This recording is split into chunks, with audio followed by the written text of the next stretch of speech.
Hey you're listening to the Straight to Video podcast with Rob Lane, but I'm your host, Vinyl Man Jeb, here to tell you about RoboJack Records. Now, RoboJack Records is the record label destination for Jeb's music, Jim Terrell, and the Sane Riot so far. To come, robojackrecords.com, where you could plug in.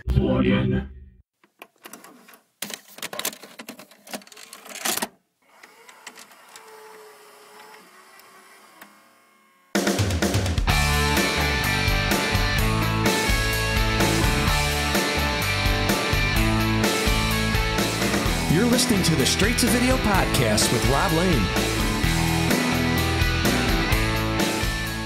You are in for a treat today right here on the Straight to Video podcast, as I'm bringing you one of the most fun chats I've had on the show with none other than monster vocalist and singer-songwriter Eric Martin, who many of you will know as the lead singer of the powerhouse band Mr. Big and their hit singles Green Tinted 60s Mind, Just Take My Heart, Daddy Brother Love a Little Boy, and of course To Be With You, which was #1 on the US Billboard charts, along with hitting the top spot in 11 other countries around the world.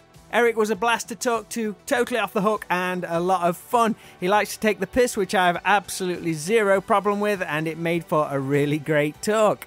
Before we dive in, please be sure to check out my friends Dead Skull Coffee and grab 15% off their ground or full bean rock and roll coffee over at deadskullcoffee.co.uk. All you need to do is simply add the discount code STV on checkout and that discount will be yours. And at the top of this show, you would have heard a shout from our pals at RoboJack Records, who are a new hard-working label over in the USA who have been big supporters of this show, so just wanted to give them a plug and wish them all the very best with their record label. Eric Martin has announced one of his popular acoustic tours of the UK later this year, but right now can be found playing live in the USA with his pals Steve Brown and PJ Farley of Trickster.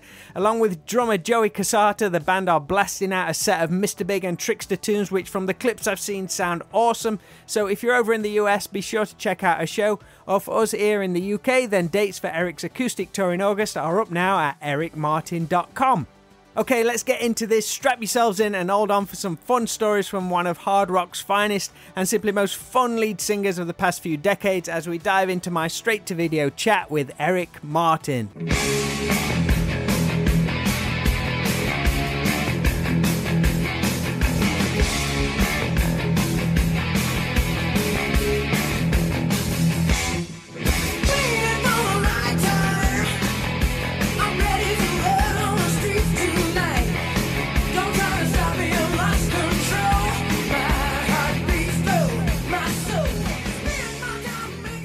This meeting is being recorded. It is. How you doing, Eric? You all right? Good. How are you? Yeah, pretty good. Lovely to see you. And thank you ever so much for doing this. Oh, man, I'm so glad that your hair looks great. It's a bit all over the place. Yeah, it looks awesome. It took me about an hour just to get this ugly. Get out of it. Fuck, man. Well, you got to have an idea. How old are you? I have to think now. I am 47. I spit on you young people.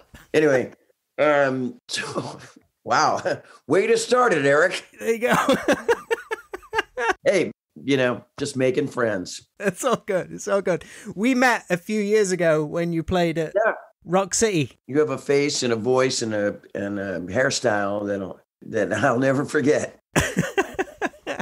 Yeah, we have a mutual friend in Mr. Dave Heron. Oh, yeah. God, fuck. I love Dave, and I love his house. Have you ever been to his house? I have seen pictures of his pinball machines. I'm very jealous. It's a museum. Yeah, Dave Heron's house, man. He's got the, Kiss pinball machines, and he's got all the cool and then he's looking around, and he goes, hey, there's you. I felt like I was at the Hard Rock Cafe, He's a good dude. He's like you, I bet, as far as, I bet you got all kinds of music knowledge inside you. You probably got some skeletons that you want to bring out of the closet. For me and Dave both like terrible movies, so we trade off VHS tapes even in 2022. I'm right there with you, man. I am right there with you. Oh, yeah. That's been kind of on my bucket list lately. My VHS player died years ago, right? That's been on my bucket list for a long time, to get a VHS player, because I have so many, and I have a lot of Mr. Big live recordings. When I used to go to Japan a lot, in the big heyday of Mr. Big, we had gone there in the end of 2000s and all that, but in their early days, the 89 to 91, they'd have bootleg stores and stuff. And there was this one store called Airs, AIRS, It was amazing. You walk in there and we had just played like some gig in Japan. I go there the next day to look for some Zeppelin live something, and it's me from last night. Wow, no messing. I did that one time. We were going to the airport after a tour, and I'm in a van with Pat and Paul and Billy are in a van. We're all driving to the airport. We're passing by Ayers or that area, and I'm looking at a storefront. We're in traffic, and there's a picture of me in the window. And I go, stop, we got to stop. So I went into that store, and this guy was selling a solo gig of mine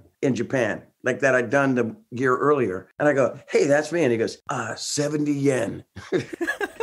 Get the money out. Yeah, you got to get all that stuff transferred because those VHS tapes deteriorate over time or get moldy or something like that. I'm not hip, man. You can get somebody send them away and they transfer them onto DVD for you or digitize them or something like that. I guess I'll cash my To Be With You check and get that going. You're fixing to head back out doing your acoustic thing with Steve and PJ. How did you three originally hook up? Do you all go way, way back? So PJ Farley, bass player for Trickster, and now Fozzy. Mm-hmm. Yep. Him and I, actually the whole Trickster band, I was friends with back in the day. The lead singer, Pete Lauren, I read something in a magazine called Hit Parader. Still got all mine in a box. Yeah, me too. Circus. I had Circus way back. I got original Rolling Stones. Let's get to the point, Eric. Anyway, so Pete Lauren, the lead singer of Trickster, wrote something in Hit Parader saying he loved the new Mr. Big album, whatever that was, maybe leaning into it. And he warms up to Eric Martin, like as a vocal lesson. And I was like, when I read this stuff, I don't go, mostly it's just like, I did this and I did that. And, but that was really cool. So I looked for him on tour, and he was on tour with Warrant. They were doing this great tour, and I went out to see Trickster. It's ironic that I'm wearing this flannel right now because that was a kind of a Trickster look. They'll be busting my balls as soon as they see this. But I went to see him, and it was like 10,000 people, and they were the opener, but they captured that audience. Anyway, they were the greatest guys. They reminded me of like Tesla. How I know all those guys too, and they kind of grew up together. Same thing with Trickster. They all grew up together in the same little town in New Jersey. They had that bond. They had a bond, a brotherhood, a friendship, busting balls constantly. I don't know how, after a while, ball busting takes its toll. I don't know if you have threads with other people, like a lot of things are happening during the lockdown. A lot of there's some women in there too, but a lot of dude threads, where you have your group of guys and you talk about Kiss and Van Halen and David Coverdale and you know what I mean? And the same discussion which lasts over decades. Oh, yeah. But it seems like it's happening a lot lately, and I go, I got this thread. And I do. I have this thread with PJ and Steve Brown from Trickster and a guy named Joey Casada, drummer, and Chris Jericho. Great people and talented people, but like the worst ball busters in the history of mankind. I have a pretty good gift of gab, but I'm the weakest link. So, man, they just jump on me big time. Are you thick-skinned? I'm thin-skinned, apparently. Yeah, I mean, I can thick-skinned and I can take it, right? Is that? Yeah. No, but with these guys, I'm kind of thin because I'm weak in this thread. I don't know that much about Kiss. I love Kiss, but I don't know. I mean, these guys know where my first pet and toy and, bullshit. And then they all can do a really good David Coverdale impression. And awesome. Steve Brown was friends with Eddie Van Halen. And they have like a really good connection there. And, it's like, when Eddie was, they have like such a connection and I don't. I think I heard about both Trickster and Mr. Big at the same time on the very first episode I ever saw of Headbangers Ball here in the UK. And it was a special episode hosted by Rob Halford. I have a Rob Halford story. So he lives in Arizona and me and he did. I don't know. That was a long time ago. And Paul Gilbert knows the Judas Priest people because of Scott Travis on drums, Racer X, it's all connected. Anyway, Rob came to Mr. Big show. And I always do this, when a rock star comes in, I feel like I go, did I do okay? I've done that whiny bullshit to like the biggest stars in the world. I mean, Robert Plant, did I sing okay? I need like a pat on the back, like, son, you're okay, And I did the same thing to Rob Halford. And he goes, yeah, you need to scream a little bit more or something like that, right? And then the first time I'm looking at him and I go, hey, you got a lightning bolt on your head. And he goes, oh, well, that's a good way to start a conversation. Just making friends again. I'm going to let you know. And then, I have another great story because of this coffee. It's a truth serum. Keep them coming. Ronnie James Dio. I'm recording at a studio called Rumbo in Woodland Hills, like in North Hollywood, California. Yeah, we're doing the Mr. Big album. I don't remember what it was, maybe Bump Ahead or something. And we're taking a week off. But I was staying in an apartment near the studio. And I just thought I'd go by to the studio because, I mean, they got everything. It's all kind of catered in there and everything. I need another cup of coffee in my life. And I went in there and there's a baseball game on. It's a World Series. First I come in, Dio's in there. And Jeff Pilson comes up to me and we're old friends from Wayback Machine. And I go, oh my God, is Ronnie here? And he goes, yeah, you want to meet him? I'm like, yeah.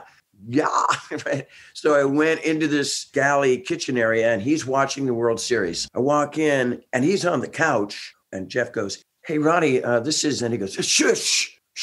You know, I'm looking at, this is the Ronnie James Dio, right? And he's on the couch thing and I come up to him and I'm kind of hovering over him and his team won or something like that. And he goes, hey, how you doing? And I'm like, I never heard his voice before. I always thought he was, I don't do my research. I thought he was English because or British, the way he carries himself is like a rock lord or something, you know what I mean? Or like the Dracula kind of guy, some phantom or something. But he goes, hey, how you doing there? You know, like a New York kind of, hey, how you doing? And he stands up and it was slightly an odd intimidation because he's a short guy. Mm-hmm. But when he stood up, you know, I was like hunching down in the picture, you know, when you take pictures with shorter people and you kind of hunch down. Anyway, it felt really weird. And he goes, hey, this is Eric Martin from Mr. Big. And he goes, hey, good to meet you. How you doing? And he goes, do you like baseball? And I go, yeah, I like all kinds of sports. I like baseball, but I just had sung the national anthem for the 49er game. And I didn't know what else to say to the man, right? And I go, you'd be perfect singing the national anthem. You'd be great. And he goes, swear to God, he goes,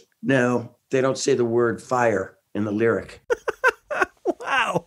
That's a requirement. Like, me and Jeff are just like, okay. I'll let you get back to it, Ronnie. And he's like, hey, good to meet you. You know. Love it. So visiting the UK, that's become like a fairly regular event for you with like the acoustic show. But do you remember your first tour over here? Was it when Mr. Big came over in 91 with the Throbs? Was that the first time? With the what? The Throbs. Oh, the Throbs. What do you think I said? I got to teach you some mic technique. I know you've been doing this for a long time, but like, you know, the screen is not the microphone. Your microphone's down below here, okay? Yeah, I'm going in. People tell me all the time, dude, I'm sorry to bust your balls on this, but I have the worst mic technique of all times. You know, I'm always cupping that mic. Sound engineers are always saying, don't do that. It's the angle I'm set at. Yeah, there we go. So, yeah, with the Throbs and Heartland. Yeah. Lead singer was a great singer. And the Throbs, yeah, they were cool. They were kind of like Faster Pussycat. They've got like a real cult following in the last 20 years. You know, I'm friends with this guy, Davey Vane. And like Vane, it's all in that category. And I'm also a good pals with this guy, Ace Vaughn Johnson, who was in Faster Pussycat. Faster Pussycat, actually, the last Mr. Big tour, shared the bill with him. They were great. I never appreciated that music, maybe because of just, you know, focused in Mr. Big world and Two Ships That Pass in the Night. We always see these bands at the bars after their show or after our show. And Faster Pussycat, LA Guns, fucking great bands.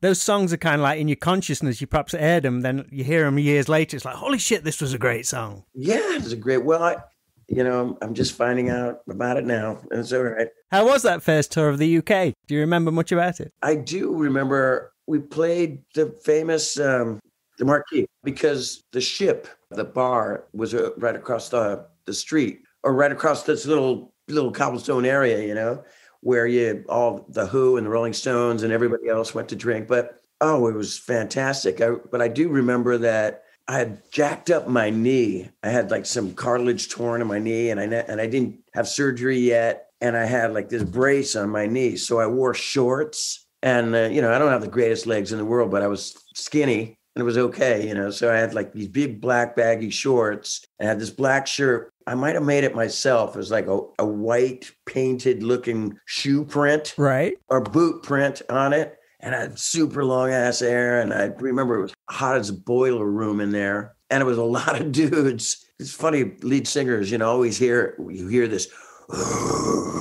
from our viewpoint, our ear points, you know. It sounds like a bunch of dudes pushing a catapult up to the castle or something. That's what it sounded like when I first went to England. It was like, I don't remember the second time, but I was thinking about this the other day, how I played leads and I didn't do a lot of talking back then.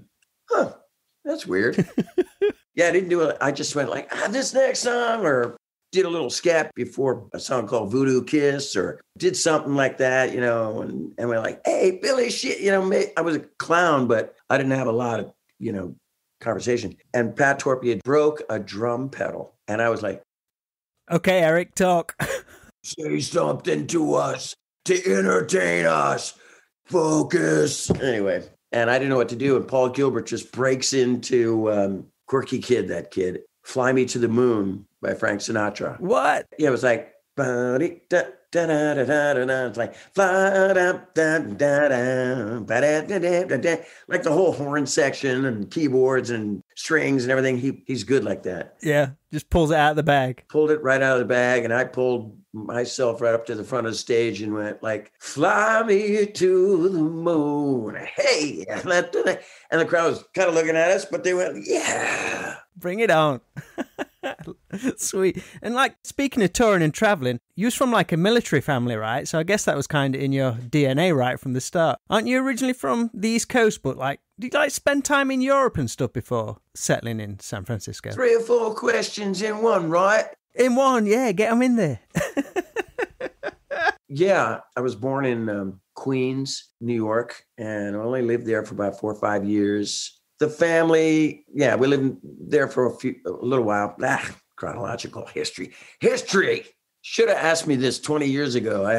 I was sharp as a tack. And then we moved to first Heidelberg, Germany, and then Vicenza, Italy. Spent a little time in Switzerland, and then all over the United States. My dad was, he was like low man on the totem pole in the Army, and then went to officers training school. He's a super smart guy. I don't know what happened. My brothers and sisters are smart. Me, not so much. Are you the eldest? What are you, Ralph Emery, and this is your life or something? Are you the eldest? I don't know. I think, yeah, pretty close. Everybody's pretty close in age. But yeah, I'm the oldest.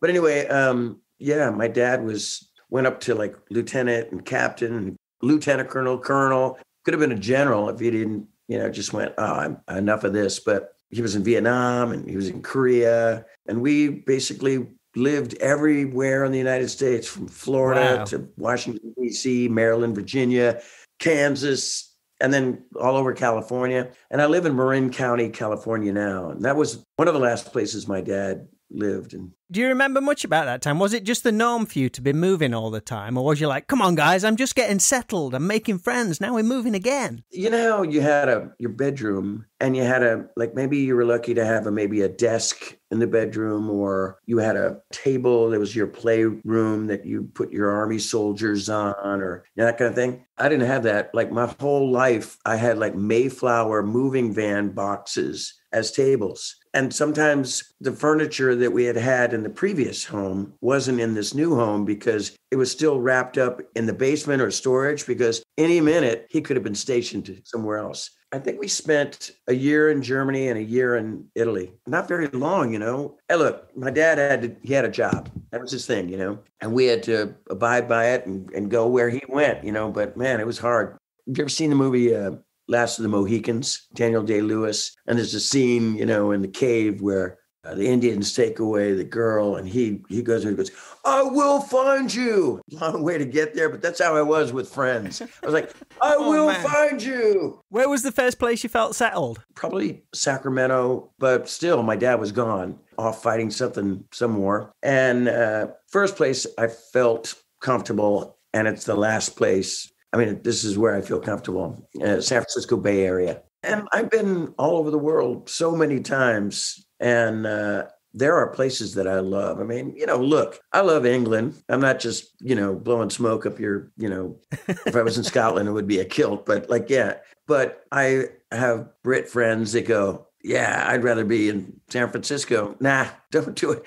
San Francisco is great. The rest of it, don't go here. Don't come here. Not good. Politically not good. Stay where you are. I usually ask people what their first record was and where they brought it from, but I want you to answer me this. I read something about your first album was Ricky Nelson album, which you found in a field. With a broken, like it looked like somebody just take the record and went and bit off the first track. Swear to God. Where was this? It was one of those places in the United States we stayed at, and it was like an old record. It wasn't like, oh, the brand new Ricky Nelson record. That would be in like in the 1950s or something, right? But it was in the album jacket, right? And I had a little Fisher-Price record player or some funky little record player. And I don't think I had any real albums. I might have had the Beatles, but I had a bunch of 45 records. But I was like, oh, I can't wait. I didn't even take it out when I found it in a field, and I'm like, oh, this sucks. Because it was, I want to say, it was like, I'm a traveling man and I made a lot of stops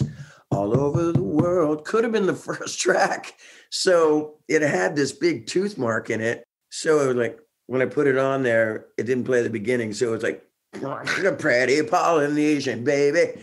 And then, so I had to, I think the first time I heard Traveling Man on the radio, I was like thinking Polynesian baby is the first lyric, and that's not right. I think everybody had like a vinyl record that skipped at some point, and you just listened to it so many times, you got used to it. So when you heard the actual version, it was like, whoa, what's that? I know. You can't do that, with a CD. Put in CD, it's like that, I'm the one who. Anyway. Who were some of the first bands or artists which really blew your mind, though? Was it a mixture of your parents' stuff you were listening to, or was you a radio kid? My father listened to a lot of Frank Sinatra. My mom listened to a lot of musicals like West Side Story, Music Man, and then she got kind of hip a little in the late 60s, 70s, Hair, Godspell. And then Jesus Christ Superstar made it into the house, which was great for me. Finally, some rock and roll. I mean, I listened to what was on the radio, but when I lived on the Army post, they'd have Armed Forces radio. They'd had Armed Forces newspaper and Armed Forces radio. And it was pretty poppy and bubblegum stuff, but, and they would play the occasional Beatles song. But first time I heard some Rolling Stones, that's what did it for me. Was it because it was a bit more edgier than the Beatles, or? Yeah, man. Yeah. I mean, yeah. So my dad was a drummer as well before he went in the Army. And I learned how to play the drums, and I was okay. And then I kind of learned how to play the guitar, found a guitar, and I could play a little piano, and then this way, and then a couple of other fingers started coming out. I could do it. I had a pretty good ear for that stuff. But when I heard like Keith Richards, like, and even though, nowadays, I mean, and then the metal world and the rock world, I mean, I didn't like hard rock until way into the 70s. Okay. Yeah. As a little boy, I was more taken by the Rolling Stones. And then when I first heard Aerosmith, I went, oh, God, this is like the Stones. You saw a connection kind of thing. Yeah, with more, the Jack Sparrow wasn't invented yet, but it had that swashbuckling pirate rock, Also, I hear the soul in the Rolling Stones. And I used to listen to a lot of blues. I didn't know I was listening to blues. It was just whatever was on the radio, or R&B music. I liked Otis Redding for some reason. I've been saying that for so long. And I only remember listening to this song, Mr. Pitiful, over and over and over again on the radio. I mean, he probably had passed away in that plane crash years before, but where I was and the location I was in, they'd play a lot of R&B and classic stuff. That was sinking into your bones. Yeah. And maybe shaped the way I sing, Otis Redding, Rolling Stones. Then the clouds opened up and the sun came in. It was like free, Paul Rogers. Everybody else kind of just like evaporated, just, liquidated or whatever, something dated. And it was Paul Rogers, man. Free or Bad Company? Where do you stand? Free first. Yeah. Bad Company. I love Bad Company, but it was slick. I mean, really hooky choruses and songs and everything. And I had to go, all right, let's try this. And I loved him. I mean, I love Paul Rogers and Mick Ralphs was great, but something about Free was kind of free. I mean, it was just loose, almost like I liked Humble Pie as well, but Free for some reason had this kind of cool doom, doom, doom, like that song, Mr. Big.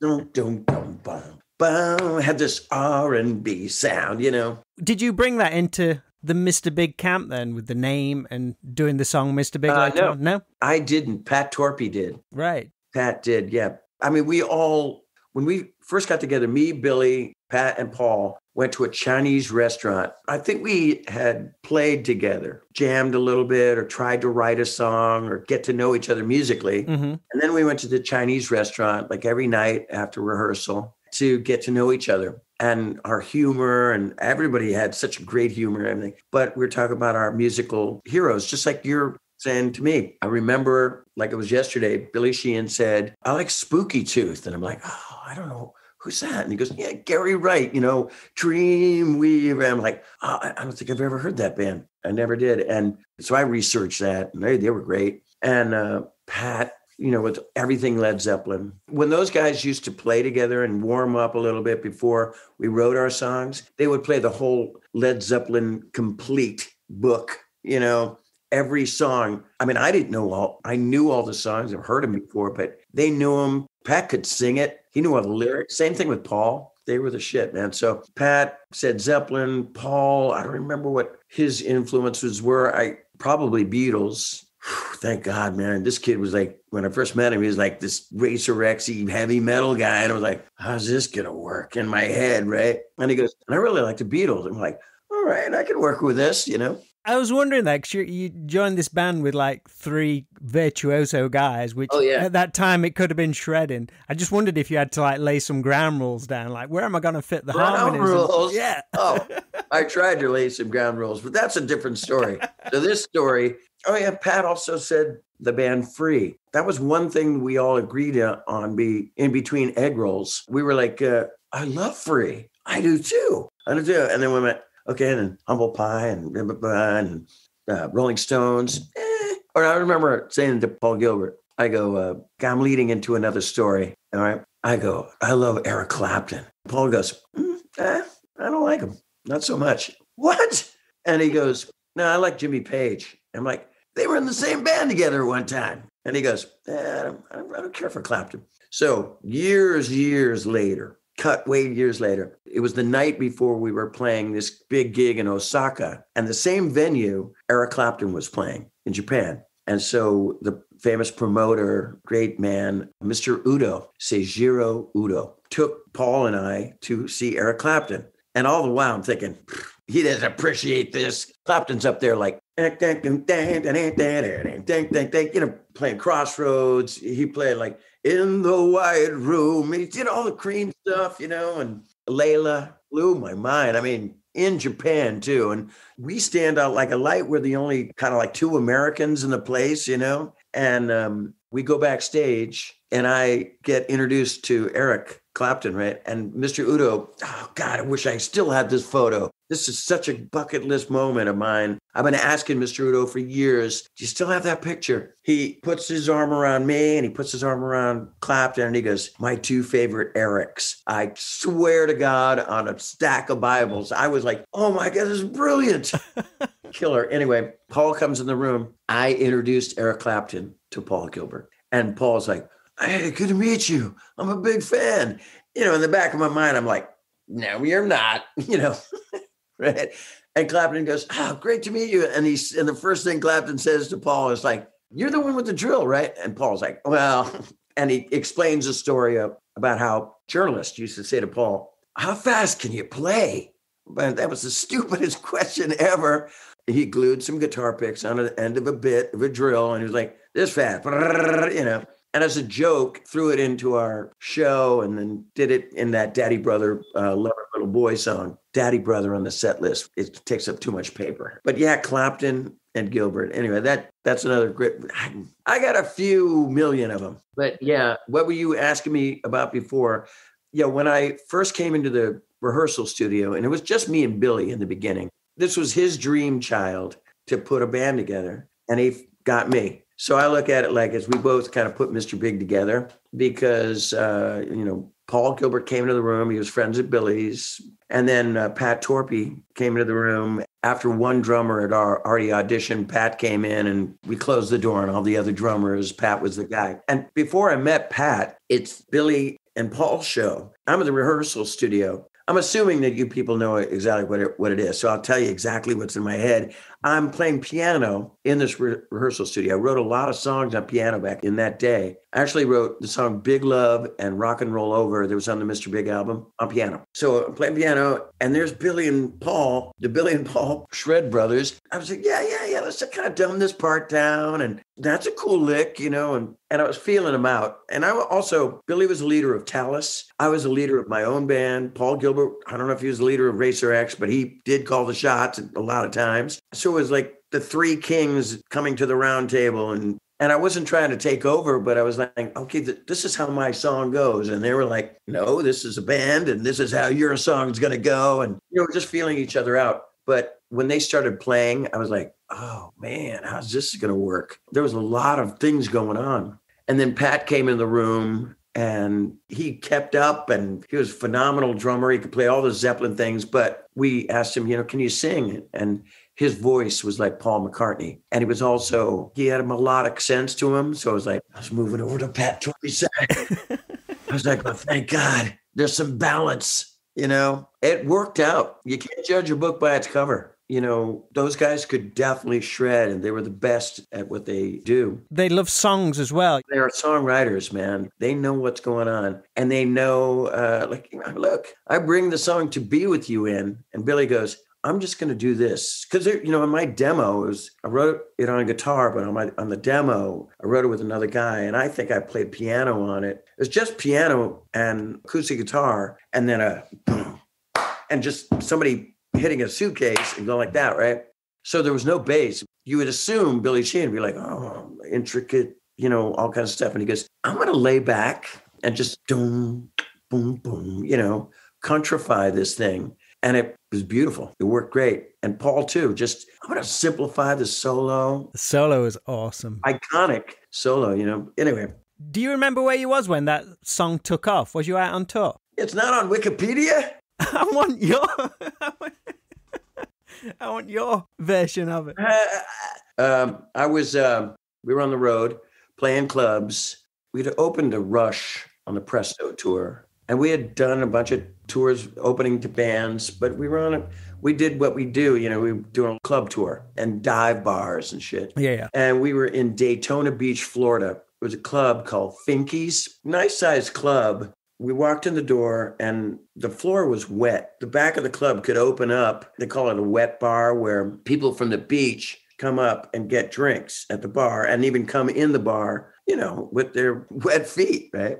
So I kind of walked, we're looking at this place, it's super dark. I love the smell of, booze-soaked carpet and wet floor and cigarette smoke. I'm home. So we walk in, it's kind of early in the morning. All this gear is on the stage, A7 cabinets and PA gear. And the sound engineer is not there yet, but the club owner opens it up for us. And our crew, which is only two guys at the time, and us, we're basically taking this stuff off the stage and put our own stuff up. And I'm useless, all I have to really set up is a microphone. I wasn't playing acoustic guitar back in the day. Could have helped Pat Torpey set his drum kit up, being a drummer. I could have. He had a guy. Think about Pat. I was like, Fred Sanford. What's that show that you guys had in England that we stole?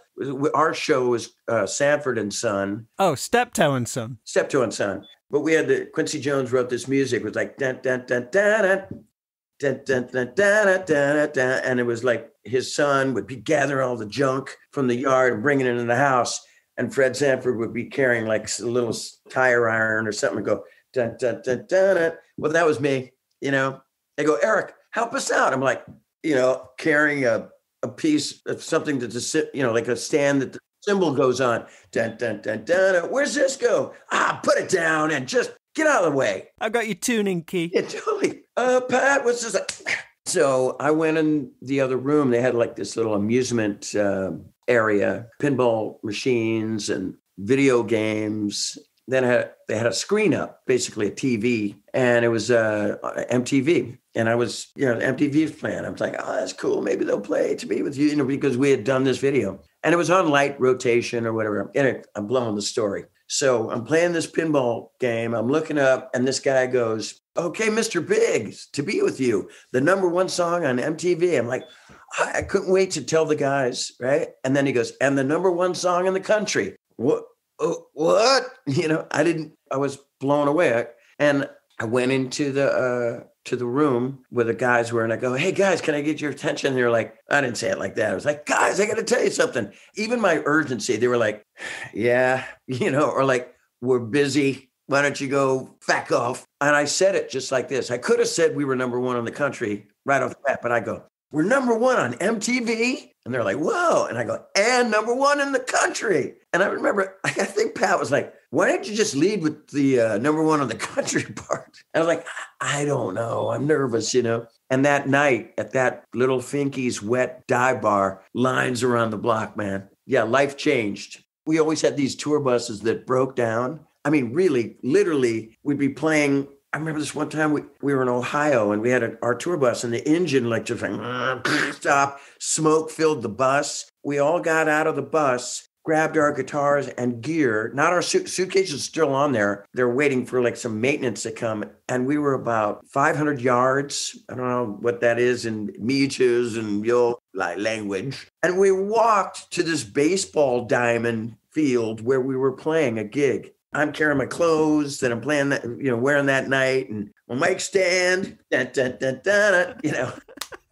anyway, we had this broken ass shitty tour buses, and then the tour buses got better. A lot more fans came to the gigs. Just a whole change in audience, a combination of different people. Yeah, it wasn't just guitar players for the practicing musician readers. It wasn't just dudes. They actually, some of them had girlfriends and they brought them. But life completely changed. Money, wow. I had some money in my pocket. I mean, it was weird. I play all these gigs for a long time, like, oh, cool. A couple $100, thank you, But then, money changed and finally put some furniture in the house, I appreciate you spending some time with us. I've had a lot of fun. Oh, I've had a lot of fun looking at you and your awesome hair and your whole, basically your life story behind there. Ryan, Roxy, and who else you got up there? You got Van Halen, great Van Halen album. I can't see with these glasses.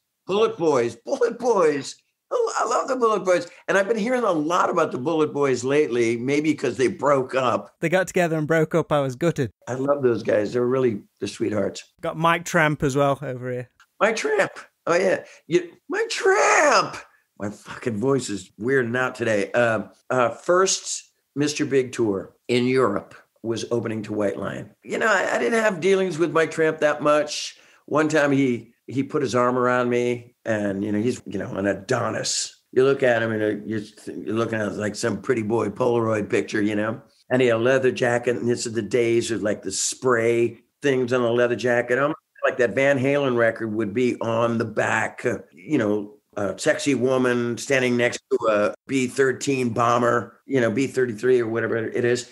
And at the time, I was just wearing a T-shirt, black jeans, and combat boot sneakers or something, just not cool. Or I thought it was okay with me. I don't care, right? I'm just that guy anyway. And Mike Tramp put his hand, he goes, Eric, with his accent. He goes, you don't dress like a rock star, I was like, it bummed me out. Oh, man. If he was trying to teach me, first of all, I'm older than this fucking guy anyway, but he's trying to teach me. I felt really bad. And I went back and I told the guys in the band, we're in the hallway. That's our dressing room. We had a white funky curtain and another white funky curtain. And we're in the middle of a hallway. And that was our dressing room. And every other dressing room in the White Lion realm was Vito, Greg, James, and Mike, and their hospitality rooms, 2 guitar tuning rooms, and production room, a crew room. Everybody had a thing. We had a fucking hallway, right? And it was freezing cold that time in Europe, like 1989. And we had this little heater.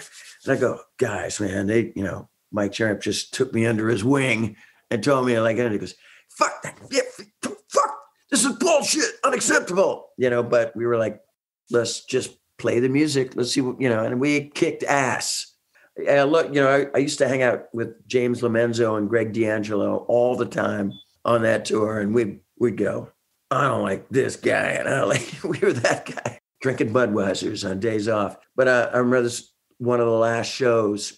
This is why I hope Mike didn't have anything to do with this. Maybe it was the production manager, but we're playing wherever the French Open is, or Belgium, I don't know, some little tennis arena. And we're playing this gig, and we had, a 45-minute set, and doors open at 7.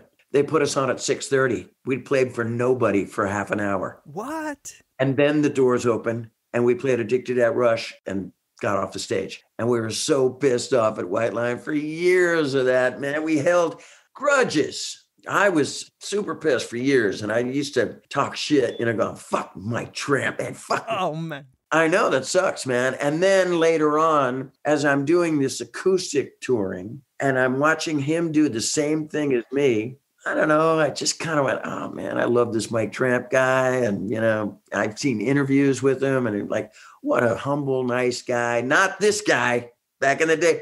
Hey, look at you. You look like a hobo. Did you just get off a train? I don't think he said that, but didn't your mother, now I'm talking like my old New Yorker self, because didn't your mother ever tell you to not, dress right before school? Yeah, I felt so intimidated. And then did I do anything about it? Yeah, I wore some stupid ass clothes all through the 80s and 90s with flames on my leather jacket and flames on leather pants and, hair all poofed out. I was like, what the God damn you, Mike Tramp. He's a legend, as you are, sir. Yeah, and then you see me now, and it's like, you should have listened to him. Eric, thank you ever so much. Oh, you're welcome. I'll see you in Chesterfield. You're actually playing in Chesterfield when you come over to the UK. I'll see you, but if I see you and it's going to happen, it's on Blabbermouth, and it says, God damn you, Mike Tramp. No, it's okay. If it does, and the comments below, they take the back. Who the fuck you, Eric Martin? That shit. I'll see you, and I'll first compliment your hair, and then I'll strangle your ass. All right?